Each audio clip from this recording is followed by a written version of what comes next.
Minha gente, o assunto, claro, é a pesquisa de ontem do Datafolha, com números que batem direitinho com os números da pesquisa do Ibope divulgado na véspera. Em alguns dados muito importantes, né? A reta final da campanha, enfim, hoje quarta-feira, quinta, sexta, sábado, domingo. Daqui a 4 dias a vaca vai para onde quiser ir, para o brejo, para o paraíso, não importa. O que tem de coincidente nas duas pesquisas, o que mostra uma solidez bastante clara, né, nos indicadores. Crescimento de Bolsonaro em 4 pontos, tanto no Ibope quanto no Datafolha. Jair Bolsonaro no Datafolha de ontem sai de 28 na pesquisa anterior, do dia 28, divulgada dia 28, e vai para 32 pontos na intenção de votos. Outra coisa coincidente, a queda de Fernando Haddad em 1 ponto nas duas pesquisas, de 22 para 21. Outra coisa coincidente, o congelamento de Ciro Gomes na faixa de 11 e também o congelamento de Marina e Alckmin abaixo de 10 pontos. Ontem discutíamos aqui na redação do Jornal da Band, com o nosso Fernando Mitre, nosso diretor de jornalismo, como tratar as candidaturas a 4 dias da eleição, as candidaturas que definitivamente não vão chegar lá, né? Você tem Meirelles, você tem Amoedo, você tem Marina, você tem o Alckmin, todo mundo navegando ali na faixa entre 4 e 8 pontos percentuais na intenção de votos. É legítimo, ainda que seja legal, mas é legítimo jornalisticamente você dar o mesmo peso na cobertura jornalística a 4 dias da eleição. Você está dando para o Bolsonaro, para o Haddad e até para o Ciro, digamos que num milagre poderia dar uma disparada, não sei o quê, o Haddad cair, ele subir um pouco e embolar o segundo lugar. É legítimo você ficar tratando da candidatura do Meirelles. O que fez Meirelles hoje, não importa mais o que fez Meirelles hoje, me perdoem os demais candidatos, isso é uma realidade dos fatos, está colocado aí. Eu excluiria o Ciro dessa situação, porque estando acima de 10 pontos, pode ser que ocorra alguma coisa, com uma queda do Haddad, uma alta dele e tal, dá ali um oxigênio para essa disputa pelo segundo lugar, mas é absolutamente irreal, né? Não vou dizer que é fraudulento, mas é irreal você tratar com o mesmo peso essas situações. E assim é feito porque a legislação impõe que assim tem que ser. Você tem que dar a candidatura da Vera com 0, do Boulos, do João Goulart Filho com 0. Tudo com 0. Emael com 0, Emael não saiu do 0, e a gente tem que dar que o Emael ontem fez uma caminhada não sei aonde com 10 gatos pingados que ele paga diária para carregar bandeiras do partido dele. É uma babaquice completa.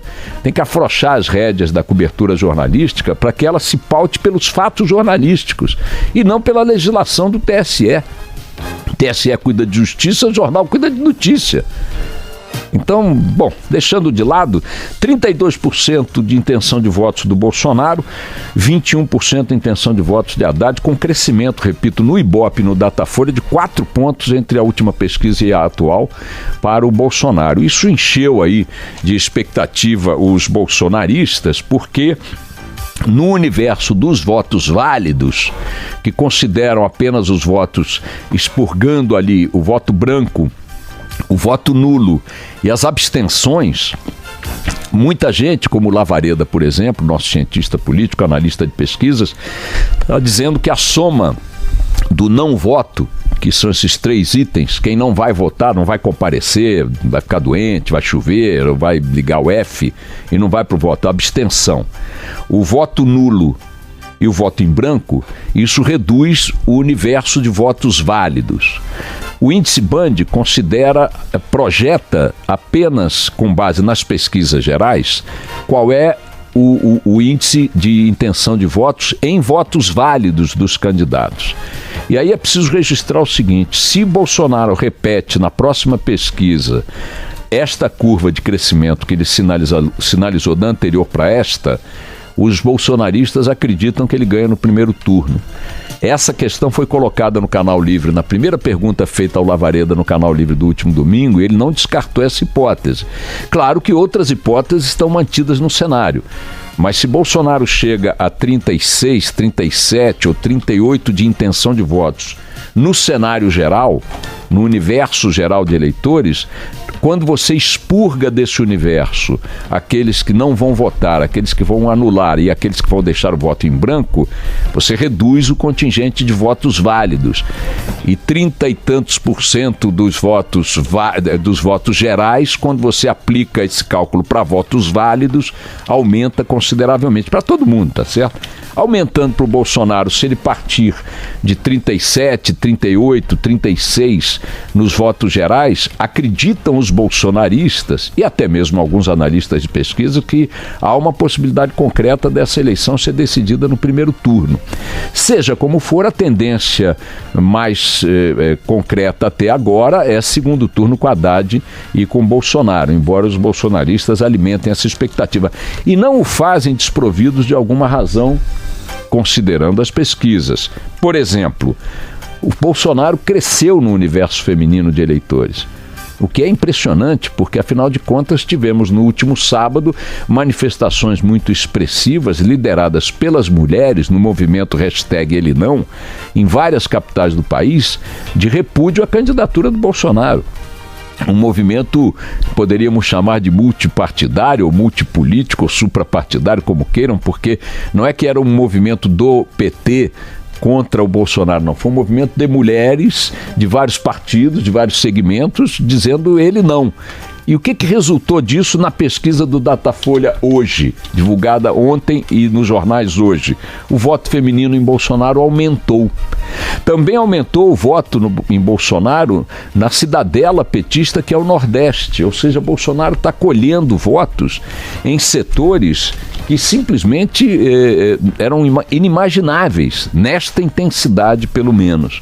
Vamos esperar agora, na sexta-feira tem outro Datafolha, vai ser divulgado às 5 da tarde, vai ter 17 mil entrevistados o próximo Datafolha. E o acho que vai ser maior, né? Hein? 17 mil é o maior. Até agora tem feito, acho que com 8 mil entrevistados. Tá variando por aí. 8 mil entrevistados. Pesquisa Datafolha com 3 mil, essa de hoje com 3.240 eleitores em 225 municípios. Para vocês terem uma ideia, a próxima a ser divulgada, divulgação na sexta, não é isso, Pablito? É isso aí. Sexta-feira com 17 mil entrevistados vão divulgar. O Ibope sai hoje, tem um Ibope hoje e um Ibope no sábado. É a reta final da campanha. É isso, vamos aguardar aí pelos próximos números. Foram perguntar para o Haddad por que a rejeição dele tinha disparado, que é outro dado que as duas pesquisas confirmam. A rejeição a Haddad subiu 11 pontos, tanto no Ibope quanto no Datafolha. Ontem eu vi uma declaração dele atribuindo essa alta da rejeição aos ataques que ele vem sofrendo de quem? De Alckmin. Alckmin está mortinho lá em quarto lugar, terceiro lugar. Quarto lugar, abaixo de 10%, então quer dizer que as pesquisas, a campanha do Alckmin, segundo o próprio Haddad disse, estaria batendo muito nele, produzindo esse tipo de rejeição. Seja como for, minha gente, as próximas pesquisas vão consolidar ou alterar estas curvas.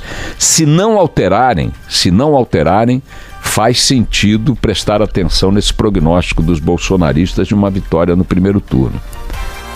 Vai ser absolutamente surpreendente, né? Porque o cara não tem tempo de televisão, o cara não tem partido, o cara não tem alianças dentro do campo político significativas, aliás, quase nada, embora ontem tenha recebido apoio de entidades ruralistas, né, de uma entidade ruralista importante, que sempre foi vista como aliada do Alckmin.